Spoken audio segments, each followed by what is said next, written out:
Welcome to the Luck and the Lessons. I'm so glad that you all are here today to learn about the expansion and refinement that Jupiter and Saturn are bringing in for you.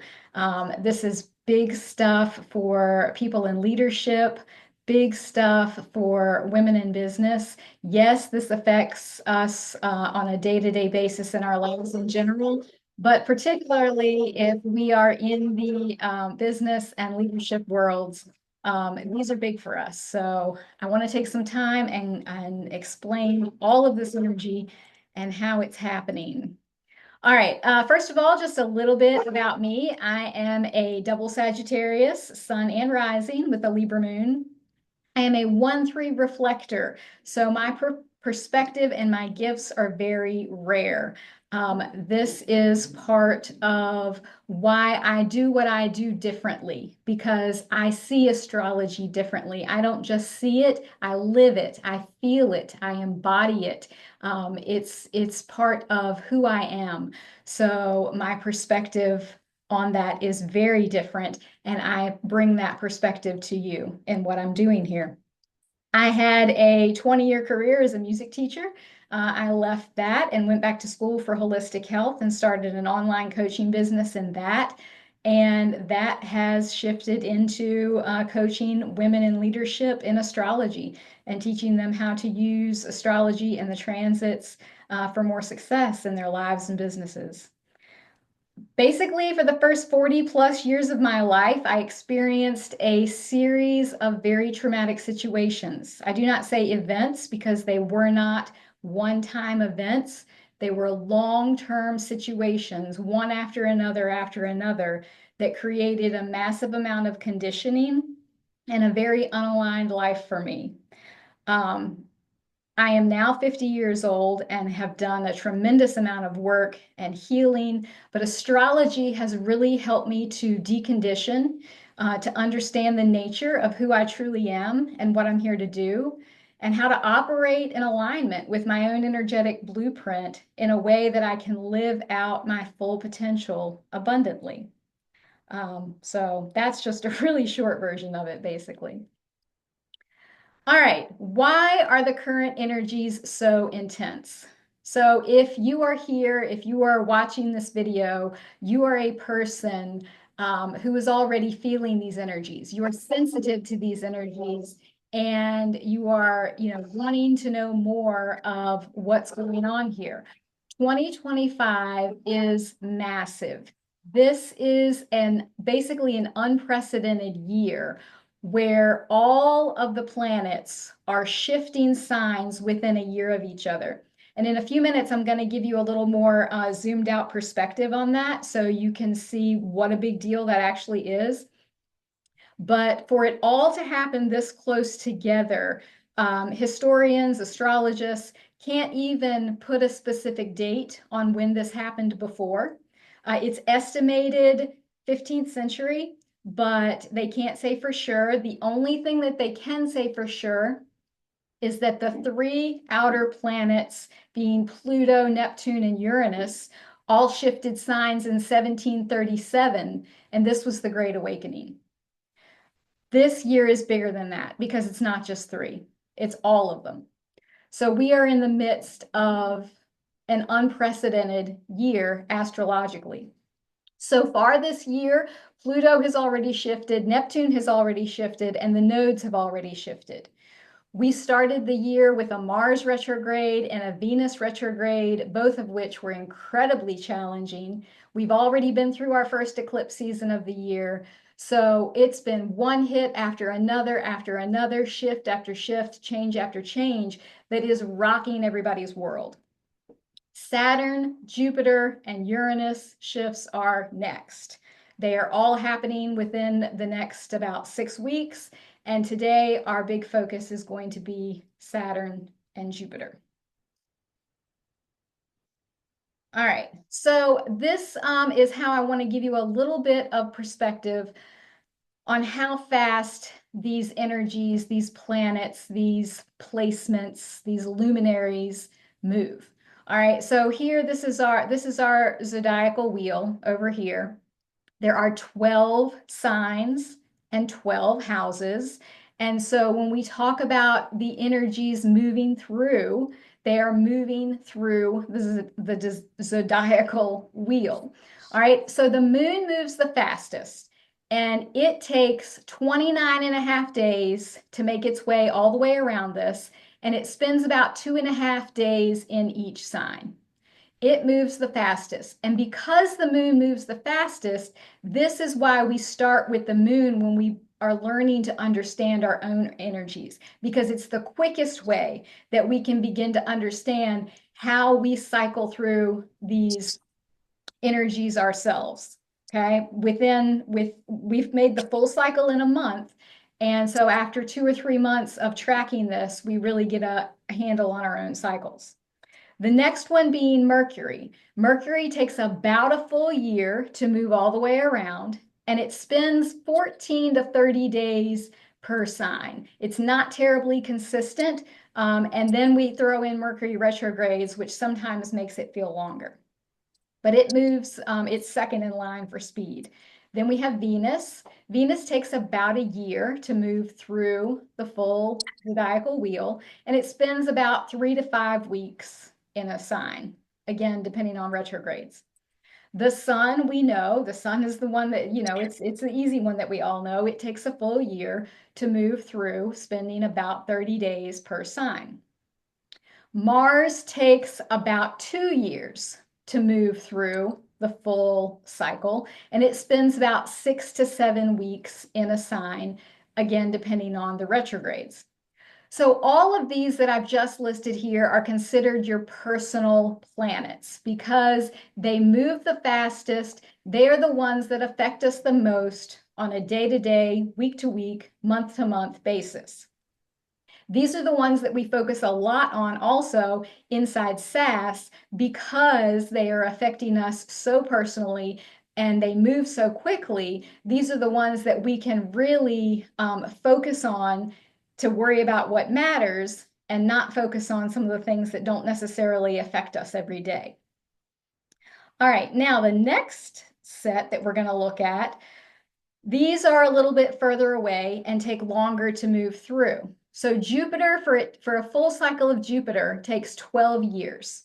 It spends about 12 to 13 months in each sign. The lunar nodes, the north and south node, they take 18 and a half years to move through the full cycle, and they spend about 18 months in a sign. And the one interesting thing about the lunar nodes is they are constantly moving backwards. They are always in retrograde. So that's a little bit confusing at first to grasp because it is continuously moving opposite of everything else. Saturn, for the full cycle, takes 29 and a half years. And it takes about 2.5 to 3 years per sign. So a big theme that we hear about a lot in astrology is your Saturn return. You get that when you hit about 30 years old. We're going to talk a little bit more about that in a few minutes when we get to Saturn. But so full cycle of Saturn, 29 and a half years.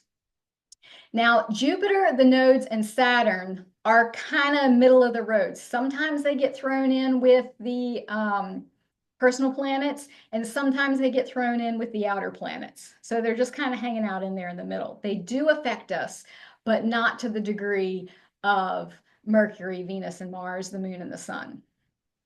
All right, Uranus, full cycle, 84 years. It spends about 7 years in a sign. Neptune, full cycle, 165 years. It spends about 13 to 14 years in each sign. Pluto, full cycle, 248 years, and it spends 12 to 30 years per sign. This varies significantly. Now, when you look at these numbers, particularly here on this page, 12 years, 18 and a half years, 29 and a half years, 84 years, 165 years, 248 years. You understand the mathematical possibility of all of these things shifting within 1 year is incredibly rare. So rare that we cannot put our finger on the last time it happened. So this is why I say this year is what we came here for. This year right now is what we chose to incarnate in this lifetime for, because this is unprecedented.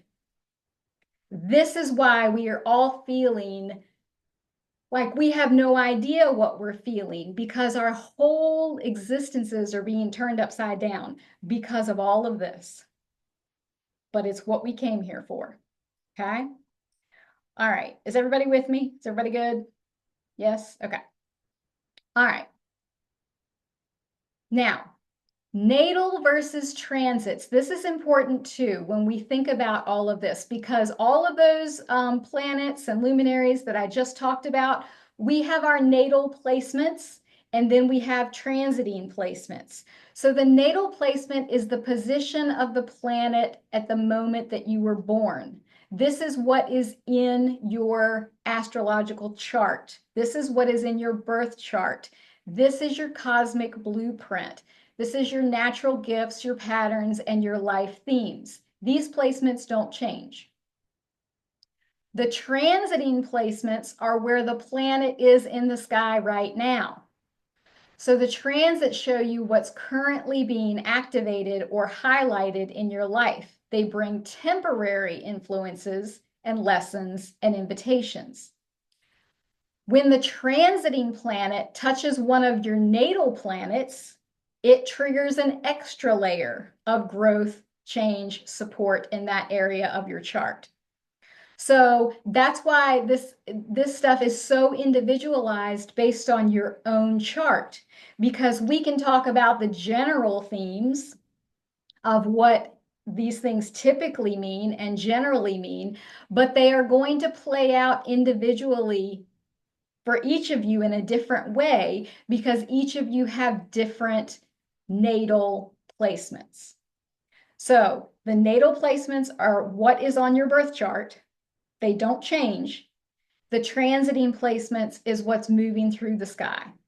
Okay. And you guys understand that when you know, we can take it back to the moon. You know, like my natal moon is in Libra, but the moon shifts through all 12 signs every month. That doesn't change the fact that my natal moon is in Libra. Here's a little analogy to help you remember this. So your natal chart is the map, and the transits are like the weather. Your natal chart is the terrain of your soul. It's the mountains, the valleys, the rivers, the roads that you came into this life with, and the path that you're meant to take. It doesn't change. It's who you are at your core. The transits are like the weather systems that move over the terrain. Some bring sunshine and momentum. Some bring fog and storms. Some call for stillness. You cannot control the weather. But when you know what's coming, you can work with it. You can pack your umbrella, you can plant seeds, you can rest when it's foggy, you can take bold action when the sky is clear. This is how you move with the cosmic energy instead of pushing against it, because you pay attention to the weather forecast and you act appropriately. All right, here we go. Jupiter. This is the luck, okay? So Jupiter is in Cancer from June 9th from June 9th of this year until June 30th of next year. So as we already said, it takes a year to run through. Jupiter is expansion, abundance, and luck. You can think of Jupiter as like the fairy godmother of the universe, bestowing gracious gifts upon you.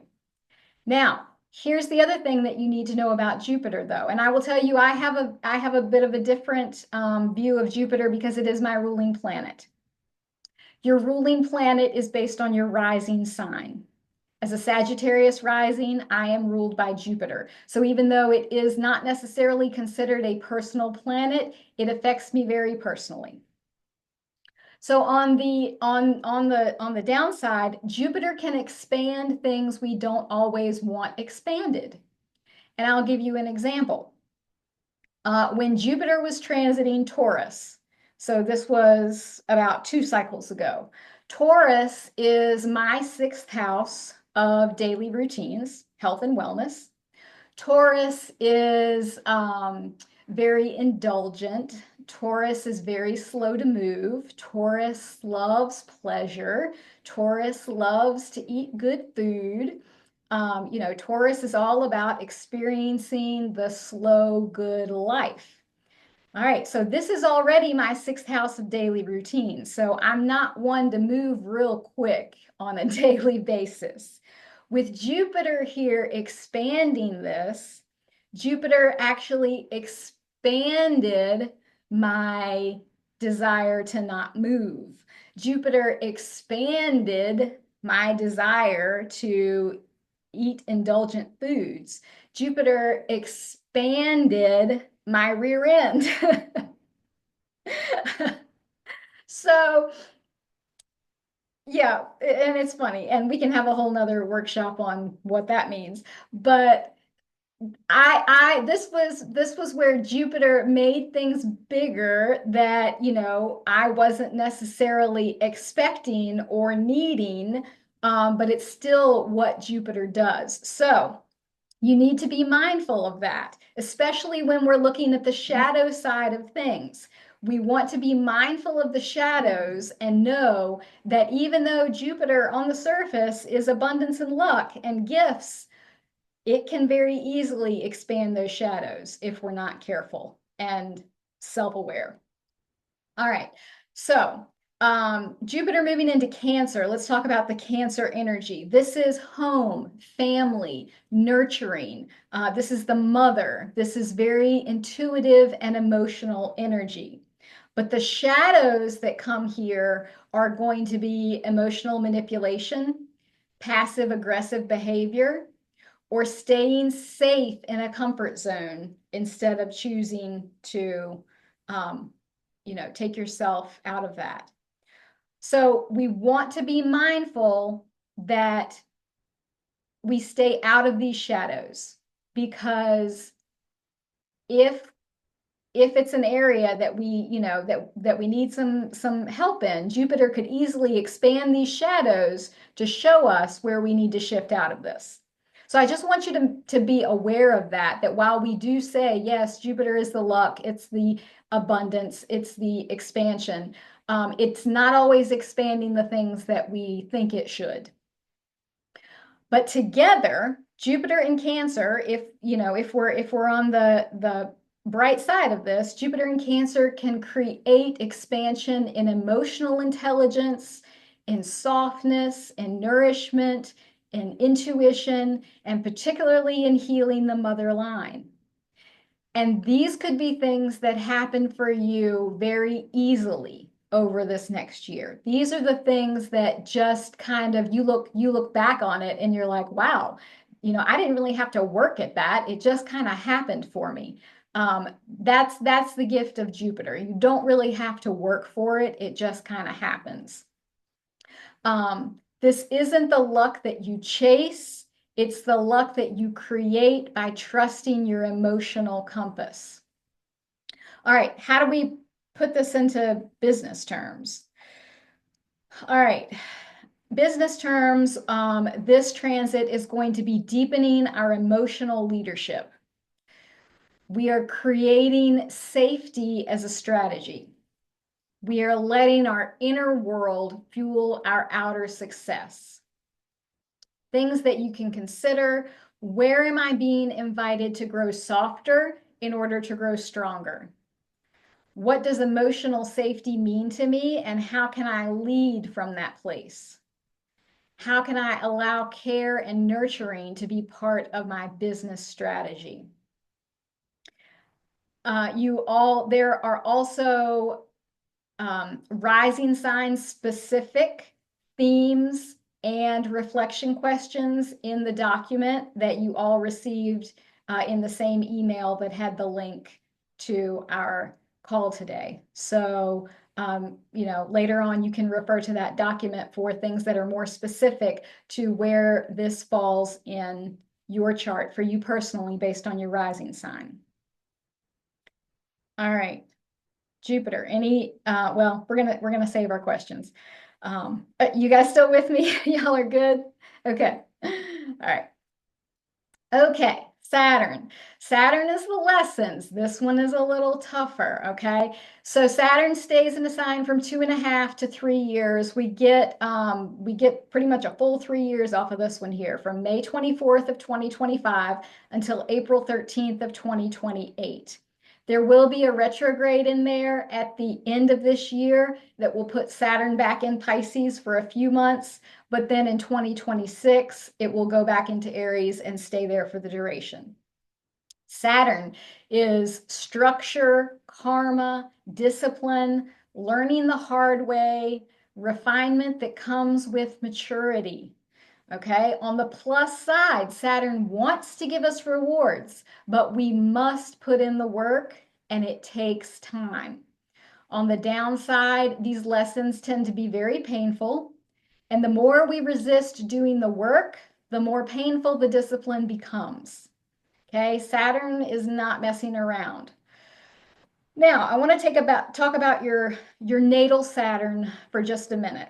So take it out of Saturn and Aries for a moment. We are talking about your natal placement because I have a different take on this than most astrologists do. You hear a lot about your Saturn return. This happens, between the ages of 29 and 31.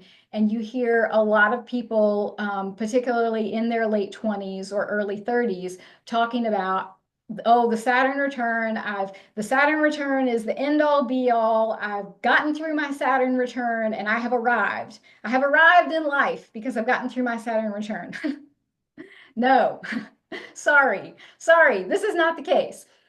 Okay, here's my take on it. As a 50-year-old person who is 20 years on the other side of my first Saturn return, 10 years away from my second Saturn return, and also married to a man who is entering his second Saturn return. Here's my take. You get your first taste of the lessons that Saturn is here to teach you in your first Saturn return. So around 29, 30 years old, when you get those lessons that hit you hard, that is the first taste. You have the next 30 years until your second Saturn return to actually master those lessons. And you will be given them again and again and again in different ways to see how you've leveled up, how you've matured, how you've taken this seriously. If you have done the work, if you have done the work between 30 and 60, the rewards really come in after that second Saturn return. Saturn is not interested in giving you rewards at 30 years old. Saturn is about emotional maturity and putting in the work and making sure that you have it in your bones. Based on what I've seen in my own life, my own Saturn, my own lessons that I'm still learning, and also watching what my husband has been through. If you want to know when you've arrived, it's at the second Saturn return, closer to 60. That's my take on it. So sorry to the 30-year-olds who think that's when you've arrived. My perspective on that is very different. I wanted to throw that in there because even though that's not specific to Saturn and Aries, it is a very different perspective I have on this planet that you will not hear from other astrologists out there. Okay, so hard work, rewards, time, emotional maturity, discipline. All right, so how does this work in Aries? Well, Aries energy, this is our leadership, our courage, our warrior energy, going first, paving the way. It's fiery authenticity. The shadows of this are impulsive, reactive, hyper-independent, and hot-headed toddler behavior. Now, here's the thing. Saturn in Aries wants us to get serious about our leadership. Saturn in Aries wants us to really create the structures and systems and boundaries that are going to help us stand in our authentic leadership in a way that holds, in a way that lasts, in a way that we can be rewarded for. But Saturn is absolutely not going to tolerate the impulsive, the reactive, the hyper independent, and the hot headed toddler behavior. So if you fall into those shadows, it's going to hurt. It's going to hurt. This is what we're dealing with collectively for the next 3 years. So if we use this positively, we can create responsibility and discipline in our bold leadership. This is not about burnout hustle culture. This is about disciplined boldness rooted in authenticity. Now, how can we apply this to our businesses? Leading from the front, building structures and boundaries that support our bold moves, learning the difference between impulsivity and intuition. This is a big one. Saturn in Pisces just taught us how to get really serious about our subconscious behaviors, taught us how to get really serious about our spirituality, taught us how to get really serious about our deep emotional roots. Okay, this was Saturn in Pisces. Now Saturn in Aries wants us to rein in that impulsivity and make sure that what we learned about our intuition and getting serious about honing that, we are bringing with us into this next transit. It's layers. We're building as we go. We're not forgetting the lessons of Saturn and Pisces. We're bringing them in with us as we move into Saturn and Aries. All right, so things to consider. Where am I being asked to show up more courageously and consistently? What am I ready to take responsibility for in this next season of my life and business? What structure would actually support my brave next step? Okay, structures, systems, boundaries that can hold our genuine, authentic leadership in a sustainable way. Because we want to take these lessons that we're learning for the next 3 years, we want to take them with us for the next 30, right? Because it's going to be another 30 before Saturn rolls around to this again. And I don't know if we're going to be here in another 30, you know? I don't know. But we want to learn these lessons and take them with us. That's the thing with Saturn. We're not just learning lessons and forgetting them. We're learning them and building upon them. Again, more specific reflection questions and themes based on your rising sign for this transit are in the document that you guys received. All right. So make it personal. How do we make this personal? This is where your rising sign and your personal placements come in. Your rising sign determines which house this energy is taking place in for you. It's the area of your life where you are experiencing this energy.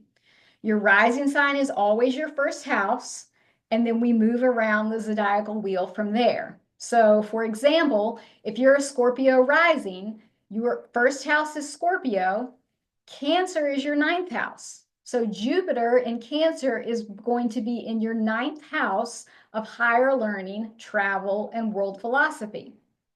So that puts an extra layer on what this transit means for you. Saturn in Aries will be in your 6th house of daily routines, health, and wellness, which means all of these structures and systems and boundaries that you are putting in place in order to be that bold, authentic leader are going to have a lot to do with your daily routines and how well you're taking care of your health. So you see, we just add layer upon layer. We add further layers into it based on what placements you have in these houses. And that I cannot tell you without looking at your specific chart. Okay, and so that's where working with me personally gives you much more personal information, because I can give you very specific information, not only based on the house it falls in for you, but also what placements you have in these houses, in these signs, because that is going to add a whole other layer. For myself personally, my natal Saturn is in Cancer. So Jupiter hitting Cancer, this is also Jupiter coming up with my natal Saturn. So remember, I talked about Jupiter expanding things that we don't necessarily want expanded. I know coming into this next year that I have to be very mindful of the fact that Jupiter could be expanding my Saturnian lessons. And these are my natal lessons. These are the ones that are in my map of the ones that don't change, my lifetime lessons. That has potential to be uncomfortable for me. So I know that going in, so I can be prepared for that. It's not going to hit me blindly when I'm thinking Jupiter is supposed to be giving me all of these wonderful blessings and luck and abundance. And why do I, why is this happening? Well, maybe Jupiter is, giving me an extra dose of expansion in these Saturnian lessons.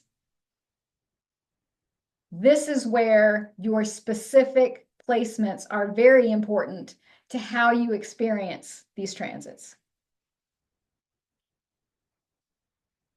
All right, so this is why my membership community is so valuable, because inside SASS, I help you learn what all of the pieces of your astrological blueprint mean and how these transits impact you on a personal basis. I'm not just giving you the book knowledge, I'm teaching you how to actually live it out on a daily, weekly, monthly basis for your own growth and success.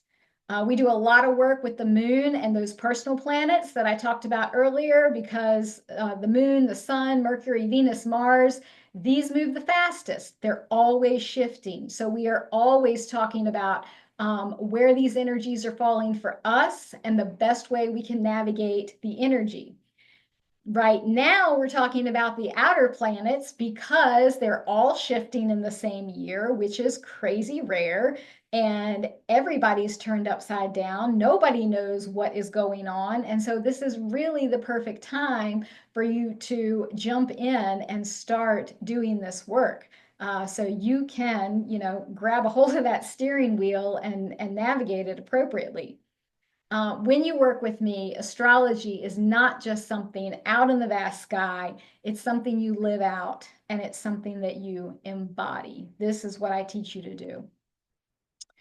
All right, so just a few SASS details, the shifts that you may experience from trying to decipher your horoscopes into knowing exactly how the energy applies for you according to your own chart, from second guessing to moving with confidence, from burning out your energy to aligning with your cycles in a way that feels good, from feeling alone in your biz to feeling fully supported and seen.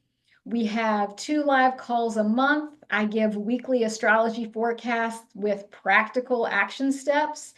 This is a very supportive community. You've got lots of bonus content created from my reflector perspective, and my personalized guidance and support is always there for you. If you're not ready for a community yet, but you want other ways to experience more of my energy, I offer birth chart readings. I highly recommend this.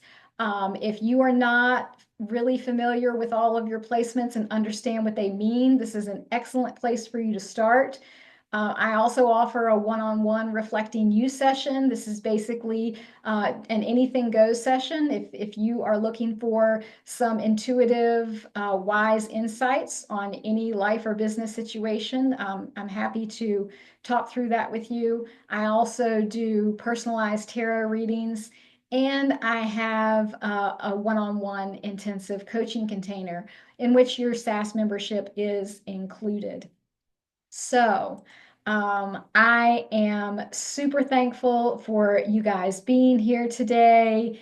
And be on the lookout for your next email, because your next email is going to contain the replay. And you probably want to watch the replay, even if you're here on the live. I know this is a ton of information, but you can digest it better. You can watch it over again. You can, hit pause, write down the reflection questions, really think about how this applies to you. So make use of that replay, make use of that companion document that you have received, and you can connect further with me on Instagram and my website, both of which are Angela Dawn Reflections. And also, I will be doing more YouTube content. This is going to be a new thing for me, and this is coming soon. So I thank you guys so much for being here today and watching.